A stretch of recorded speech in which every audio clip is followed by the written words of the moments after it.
Now what's interesting, if you go into the Google and type indeterminate potato varieties, a vast majority of what's going to pop up is... What's up, Lazy Dog fam? Hope all y'all are having an awesome day. It is Thursday, March 28th here in South Georgia, and on today's video we're going to settle this whole indeterminate versus determinate potato thing, talk about why it may not matter, why it may matter depending on where you live.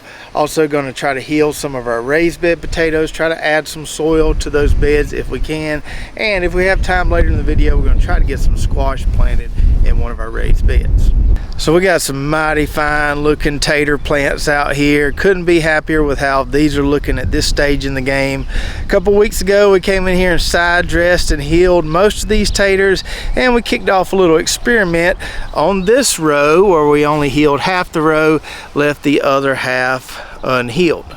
So here's the healed half of the row of Sharpo mirror taters, and it'll be long before we need to heal those again. And then over here is the unhealed half of the row. Now I'm not going to break out the ruler today, but just looking at these, that healed half of the row, those plants look a little bit bigger and better than this unhealed half. Now we'll talk about why I think that is in just a minute, but first let's address some of the comments we got on the video when we first set up this experiment. So in that first video we got a lot of people saying, I don't heal my taters, I just start out in a grow bag or a container with a little bit of dirt in the bottom, plant my taters, and then as they grow I add more dirt to it. And I'm thinking, that's healing. Just because you're not doing an in-ground plot with a hoe, you're still adding soil to those plants as they grow, pretty much healing them. Now we also had some people saying, well, the success of your experiment is going to depend on whether that's a determinate or indeterminate potato variety in that row, because determinates don't need healing, whereas indeterminates do. And after that video was published, I was digging around online and I found several websites that explicitly stated healing does not improve yields for determinate potato varieties. Now our little experiment we're doing is going to shed some light on that, but I would argue that healing does improve yields on determinate varieties because of this right here. I don't know if the light's going to let y'all see it. You can see all these tiny little roots forming in this heel right here. That tells me that this plant likes this dirt in this heel here, and because it's got more dirt to form more roots, it can obtain more nutrients, make bigger and better taters. Now we shall see in another month or two whether that hypothesis is valid or not, but let's get back to this whole determinate versus indeterminate potato thing, because it seems to confuse a lot of people. So much like an indeterminate tomato plant, an indeterminate potato plant keeps growing and growing and growing. A lot of people that grow potatoes in grow bags or containers like the indeterminate varieties, because they can keep adding soil to the containers, like I mentioned earlier, dump them out, and they've got potatoes that have formed all along that potato plant stem there. Just a massive harvest from one plant. Now I had personally never seen any distinction of determinate versus indeterminate potato varieties on any of the places I've ever ordered seed taters from. But I did a little digging around online and found some sites that had some lists of indeterminate varieties, and I wrote down a few of them here. French fingerling, German butterball, grown that one before, Russet Burbank, Purple Majesty, Kennebec, Elba, grew that one last year, and Corolla. So those are all considered indeterminate varieties. Now what's interesting, if you go into the Google and type indeterminate potato varieties, a vast majority of what's going to pop up is information from websites overseas, not websites in the United States, and there's a good reason for that. So for a majority of us, determinate versus indeterminate potatoes doesn't matter at all. I can't remember the exact temperature at which potatoes start to suffer, but it's somewhere around 85 degrees. So for most of us, we're eventually going to get to 85 degrees, and that's going to kill our potato plants. They're not going to just keep growing and growing and growing. Now in some areas where there are milder summers and it doesn't get hot enough to kill the potato plants, yes, they can grow indeterminately. But for most of us, the heat is eventually going to get them. And that's why you never hear me talk about indeterminate potato varieties, because they really don't exist down here. An indeterminate potato variety down here is just a later maturing potato variety that's going to need digging a couple weeks after the early maturing varieties. So let's take German butterball, for example, that I mentioned earlier. I've grown that one quite a few times. I consider that a late maturing potato variety, but it also falls into that indeterminate category as well. Down here, if we grew it, it would be one of the last potatoes we harvest a couple weeks after all the other varieties. But in somewhere where there's a mild summer, it doesn't get real hot, they would just keep growing and growing and growing. So don't get too hung up on the determinate versus indeterminate potato thing. If you live somewhere where it's eventually going to get pretty hot in the summer, that indeterminate potato is going to die. It's not going to grow indeterminately for you. Now, I do think there's a benefit to planting some early, mid, and late maturing varieties. That way you don't have to dig them all at one time. Anyways, let's go over here and check on these raised bed taters. Need to add some soil to them if we can.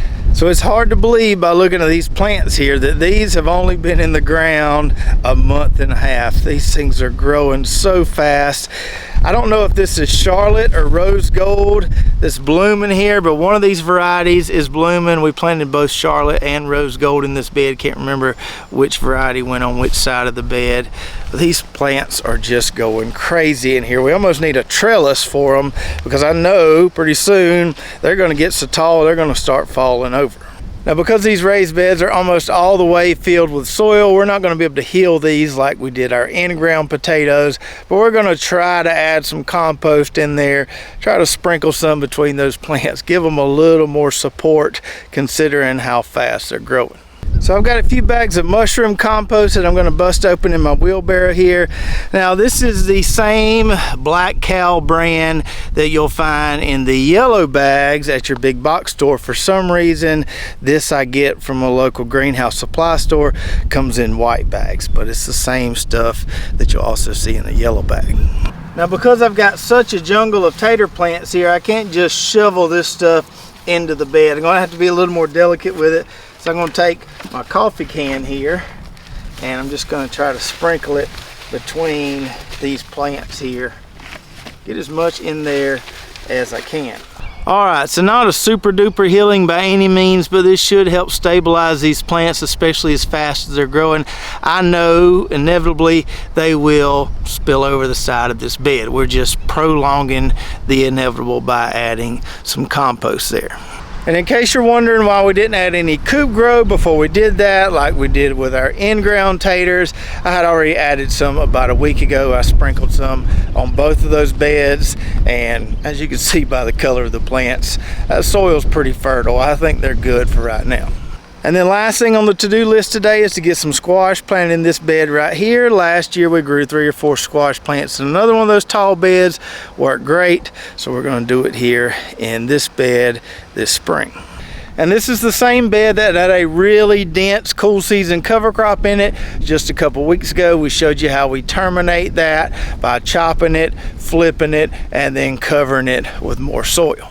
And as you can see here, that is a very effective technique for terminating a cover crop in a raised bed. We got a few little sprigs of rapeseed trying to come back there, but not many. We can pull those nice and clean and ready to plant. And it just so happens that I still have this drip setup that we had in this bed before we planted that cover crop. We took it out to plant the cover crop, just been hanging out here on the ground. That's exactly what I need for squash today, so all we got to do is plug and play. But before we put our irrigation back in place, I do think I'll add the rest of this mushroom compost left over in my wheelbarrow. Don't have a whole lot here, so we'll just lightly sprinkle that over the bed. And since my irrigation header here looks like it's been sitting under the dirt for a while, I need to clear that out and turn that on, give that a little flush there. Make sure there's nothing there that could clog our drip lines. Then all we got to do is hook up this drip tape setup here. Screw our coupling all the way back there. Push that on there. Tighten it down. The drip line should inflate. Let me twist that one so the emitters are facing up. Looks like we're good to go. Got some old rusty staples we're going to recycle here, add some nice iron to our soil. Keep those drip lines in place here. So this is not all the squash that we're going to be planting this spring. I'm going to plant some more in one of our in-ground garden plots as soon as it dries up. When we do that on that video, we'll talk a little bit more about squash best practices and tips, but I wanted to go ahead and get these planted in this raised bed since it's not near as wet as our in-ground plots are.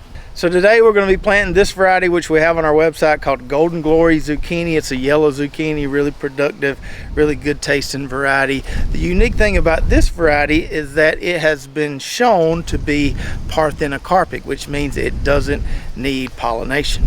And for those of you worried about the bees having something to eat, it still produces flowers. The bees can still feed on the flowers. It just doesn't necessarily need the bees to produce fruit. So those of you who struggle with pollination on flowering vegetables may want to try a parthenocarpic variety like this so you can get some nice production. So just like we did in that other taller bed last year, we're going to aim to have 4 squash plants in here, basically 1 in each corner, and then as they grow we can kind of train the vines around to stay in the bed. If some of the plants get too big, we can always pull a couple so we only have 2 or 3 in here. So we got our squash seeds here, and I always like to plant 2 squash seeds in each spot. I don't know why. Usually both of them germinate. I just thin one of them, but this ensures that we do have 4 squash plants in each corner. These seeds here should germinate good, but just to be safe, I'll plant 2. So make 2 little holes right there, and we'll drop a seed in each hole, pack it down. We'll do the same thing on the other 3 corners. And hopefully by tomorrow, some of our in-ground plots will be dry enough to get back on schedule with our spring plantings. Still got to get corn planted, tomatoes, peppers, more squash, cucumbers. We're way behind, but we'll get it done. So I hope you enjoyed the video today. Let me know in the comments below what you think about my hypothesis regarding the potato hills providing more room for roots to develop and more nutrients for the plant to obtain.